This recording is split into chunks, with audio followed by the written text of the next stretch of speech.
عزیزان محترم، اس سلسلہ گفتگو کے لیے جس آیہ مبارکہ کا انتخاب کیا گیا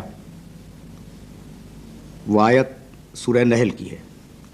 سورہ نحل قرآن مجید کا 16واں سورہ ہے اور آیت کا نشان 78 ہے۔ پروردگار عالم نے اس آیہ مبارکہ میں ارشاد فرمایا کہ واللہ اخرجکم من بطون امہاتکم، اللہ نے تمہیں تمہاری ماؤں کے ارحام سے اس دنیا میں باہر نکالا، اس کیفیت کے ساتھ کہ لا تعلمون شیئا، تمہارے پاس کسی شے کا کوئی علم موجود نہیں تھا۔ پھر پروردگار عالم نے تمہیں سماعت دی، جعل لکم السمع، تمہیں سماعت کی قوت دی، والابصارا، تمہیں بصارت کی قوت دی، والافئدہ، تمہیں دل دیے یعنی قوت عقل دی، لعلکم تشکرون، تاکہ تم پروردگار عالم کا شکر ادا کرو۔ اس آیہ مبارکہ میں بنیادی طور پر جس مسئلے کی طرف متوجہ کیا گیا ہے وہ مسئلہ یہ ہے کہ ہر انسان، ہر آنے والی مخلوق، ہر مولود جو اس دنیا میں آتا ہے وہ لا علم ہو کے آتا ہے، اور کچھ ذرائع علم، کچھ علم کے سورسز ایسے ہیں جو پروردگار عالم اس کی فطرت میں ودیعت فرما دیتا ہے تاکہ وہ علوم کو اس دنیا میں آنے کے بعد حاصل کر سکے۔ خود ان ذریعوں پر پروردگار عالم نے بات کی، ہم نے سماعت کو ذریعہ بنایا، ہم نے بصارت کو ذریعہ بنایا، ہم نے عقل کو علم حاصل کرنے کا ذریعہ بنایا۔ اگر توجہ فرمائیں تو آپ کو اندازہ ہوگا کہ یہ جو حواس خمسہ دیے گئے ہیں یہ سب سے اہم اور سب سے بدیہی ذریعہ ہیں علم کے حاصل کرنے کا۔ باصرہ، سامعہ، شامہ، لامسہ، ذائقہ۔ باصرہ دیکھنے کی قوت، بہت سی ایسی چیزیں ہیں جو آپ کے علم میں نہیں آ سکتی جب تک آپ انہیں دیکھ نہ لیں۔ باصرہ سننے کی قوت، بہت سی ایسی باتیں ہیں جب تک آپ کو بتلائی نہ جائیں، جب تک آپ کی قوت سماعت کام نہ کرے اس وقت تک وہ باتیں آپ کے علم میں نہیں آ سکتی۔ لامسہ چھونے کی، مس کرنے کی، ٹچ کرنے کی قوت۔ اب ظاہر ہے کسی چیز کی سختی، کسی چیز کی نرمی، اگر کسی چیز کی حرارت، کسی چیز کی برودت اگر آپ محسوس کرنا چاہتے ہیں تو مجبور ہیں لمس کرنے کے اوپر، یہ بھی ایک قوت ہے جو ودیعت کی گئی ہے۔ شامہ سونگنے کی قوت، اب خوشبو ہو یا بدبو ہو، جب تک یہ قوت انسان کے اندر نہ ہو اس وقت تک وہ خوشبو میں اور بدبو میں تمیز نہیں کر سکتا۔ تو یہ جو حواس پنجگانہ دیے گئے، 5 حواس دیے گئے، یہ بنیاد ہیں انسان کے علم کے حاصل کرنے کی۔ لیکن کیا ہمارے علم کی رینج فقط یہیں تک ہے کہ جو آنکھوں کی حد میں آ جائے وہ علم ہے، جو کان کی حد میں آ جائے وہ علم ہے، جسے ہم چھو لیں وہی علم ہے؟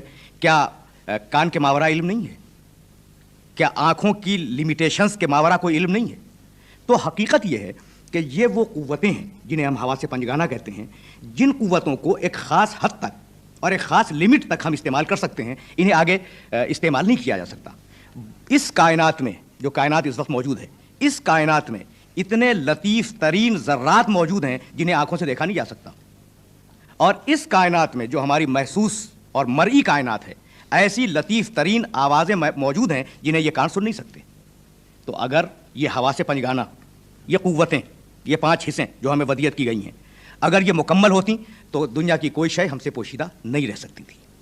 اگر یہ مکمل ہوتی تو دنیا کی کوئی شے ہمارے علم کے دائرے سے باہر نہیں رہ سکتی تھی۔ اس لیے ضروری ہے کہ ان حواس کے ساتھ کسی ایک شے کا اور اضافہ ہو جو ہمارے علم میں اضافے کا سبب بنے، اور وہ ہے مشاہدہ۔ اب جو مشاہدے کے لفظ میں استعمال کر رہا ہوں وہ ہے تجربے کے مفہوم میں۔ ایک انسان نے اپنے ہاتھ کو آگ میں ڈال دیا، ظاہر ہاتھ جل جائے گا۔ اب کیا دوسری مرتبہ آپ یہ توقع رکھتے ہیں کہ وہ انسان پھر ہاتھ اپنا آگ میں ڈالے؟ نہیں ڈالے گا وہ۔ کیوں؟ اس لیے کہ پہلی مرتبہ اسے ایک تلخ تجربہ ہو گیا۔ تو حواس پنجگانہ کی بنیاد پر انسان جو ریزلٹس نکالتا ہے، جو نتائج نکالتا ہے، ان نتائج کا نام ہے تجربہ، اور ان تجربات کی بنیاد پر آج کے سائنسی علوم کی بنیادیں رکھی گئیں۔ تو حواس پنجگانہ علم کا پہلا ذریعہ، تجربہ علم کا دوسرا ذریعہ۔ عجیب بات یہ ہے کہ ہم اور آپ مل کر جو کچھ بھی علم رکھتے ہیں اس علم کی 2 قسمیں ہیں۔ ایک وہ علم ہے جو معلومات کا ڈھیر ہے، معلومات کا مجموعہ ہے۔ آپ نے آسمان دیکھا، آپ کے علم میں ہے۔ آپ نے زمین دیکھی، آپ کے علم میں ہے۔ آپ یہ حجرہ دیکھ رہے ہیں، آپ کے علم میں ہے۔ آپ یہ قرآن مجید یہاں پہ رکھا ہوا دیکھ رہے ہیں، آپ کے علم میں ہے۔ یہ معلومات ہیں جو آپ کے ذہن میں جمع ہو رہی ہیں۔ تو ایک قوت انسان کے اندر ہے جمع کرنے کی قوت. اور جب انسان کی فکر ذرا سی ڈیولپ ہو جائے, انسان ذرا سا اپنے شعور میں پختگی پیدا کر لے, تو پھر ایک قوت انسان میں پیدا ہوتی ہے. وہ قوت اس معلومات کے مجموعے میں نیک و بد کو تمیز دیتی ہے, خیر و شر کو تمیز دیتی ہے, اور پھر یہ فیصلہ کرتی ہے کہ ان معلومات کے مجموعوں میں سے کن چیزوں کو قبول کیا جائے اور کن چیزوں کو رد کر دیا جائے. تو وہ قوت جو معلومات کو جمع کرتی ہے اس قوت کا نام ہے نفس, اور وہ قوت جو فیصلے کرواتی ہے اس قوت کا نام ہے عقل. تو یہ تیسرا سورس ہے علم حاصل کرنے کا, جس کا نام ہے عقل.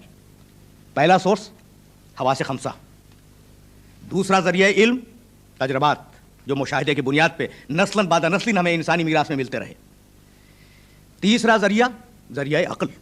عقل یقیناً علم کا سب سے بڑا اور سب سے اہم ذریعہ ہے.